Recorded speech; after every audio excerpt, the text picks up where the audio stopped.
আজকে ছাদ বাগান থেকে এত কিছু হারভেস্ট করার পরেও আমার অনেক বেশি মন খারাপ, কারণ লাউ গাছে টুজি কাটিং করার পরেই আমার লাউ গাছে অনেক লাউ চলে এসেছিল আর সেই লাউগুলো সব পাখি আক্রমণ করে নষ্ট করে ফেলেছে।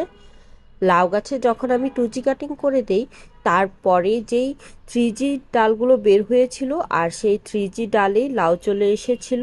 আর এটা আমি সুন্দরবন যাওয়ার আগে ভিডিওটা করে গিয়েছিলাম। সুন্দরবন থেকে এসে দেখি আমার প্রত্যেকটা লাউ পাখি আক্রমণ করে নষ্ট করে ফেলেছে, একদম খেয়েই ফেলেছে সব লাউগুলো। তাই আজকে লাউ শাক হারভেস্ট করব, সাথে থ্রি কাটিংও করে দিব যাতে আবার নতুন করে লাউ চলে আসে। লাউ গাছে যখন ছোট ছোট লাউ ধরতে শুরু করে তখন আমি সেই লাউগুলোকে নেট দিয়ে পেঁচিয়ে রাখি যাতে পাখি নষ্ট করতে না পারে। আর এবার আমি ভুল করে লাউগুলোকে নেট দিয়ে পেঁচিয়ে রাখিনি, এর জন্যই আমার গাছের এই অবস্থা হয়েছে। লাউ গাছের কচি পাতা, ডাল, স্ত্রী ফুল, পুরুষ ফুল সবই পাখি আক্রমণ করে নষ্ট করে দিয়েছে।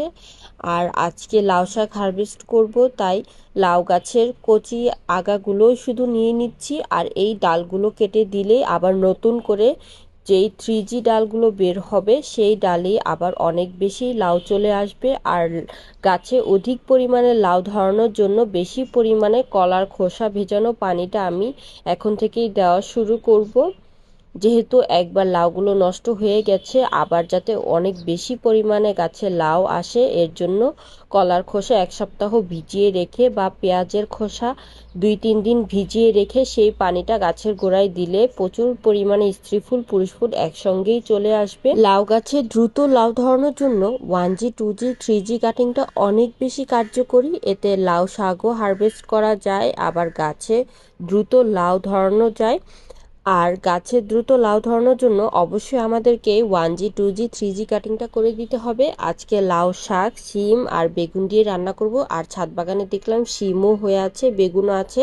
আজকে শিম বেগুনও হারভেস্ট করে নিব। শুধু লাউ শাক দিয়ে রান্না করার জন্য অল্প কিছু শিম নিয়ে নিব আমি। মাশাআল্লাহ, শিম গাছে নতুন করে অনেক অনেক ফুল চলে আসছে আর অনেক শিমও হচ্ছে দেখলাম। আর এই সাইডে যে বড় শিমগুলো ছিল যেগুলো পাড়ার উপযোগী হয়ে গেছে সেগুলোকে আজকে নিয়ে নিলাম। এই সাইডে আরও কিছু শিম আছে, কিন্তু আজকে আমি অল্প করেই শিম হারভেস্ট করব, যেহেতু শুধু শাকের জন্যই শিম নিব।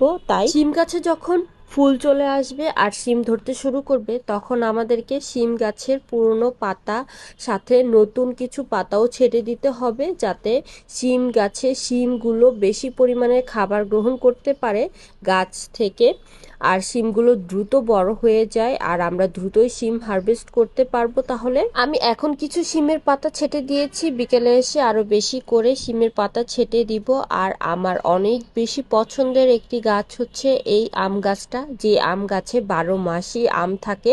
একবার আম হারভেস্ট করার পর আবারও আম চলে আসে। এক সাইডে বড় আম থাকে, এক সাইডে ছোট ছোট আম থাকে, আবার গাছে মুকুলও চলে আসে। একই সঙ্গেই সবকিছু থাকে, বড় আম, ছোট আম, মুকুল সবকিছু। আর বেগুন গাছে একটি বেগুন ছিল, বেগুনটা হারভেস্ট করে নিলাম, সাথে 2টা লেবুও নিয়ে নিলাম। এই লেবু 2টা দেখলাম একটু বড় হয়েছে, খাওয়ার উপযোগী হয়েছে, তাই নিয়ে নিলাম। আসলে ছাদে আসলে প্রতিদিনই টুকটাক অনেক কিছুই নেওয়া হয়, কিন্তু যখন অনেক কিছু একসঙ্গে নেই, অনেক কিছু একসঙ্গে হারভেস্ট করি তখন আপনাদের সাথে শেয়ার করি, আর না হলে শেয়ার করা হয় না। আর একটা 3 ফল ছিল সেটাও নিয়ে নিলাম। আজকে মাশাআল্লাহ অনেক কিছুই হারভেস্ট করলাম ছাদ বাগান থেকে। আর আমার ভিডিওটা ভালো লাগলে অবশ্যই একটি শেয়ার করে দিবেন। সবাই ভালো থাকবেন, আল্লাহ হাফেজ।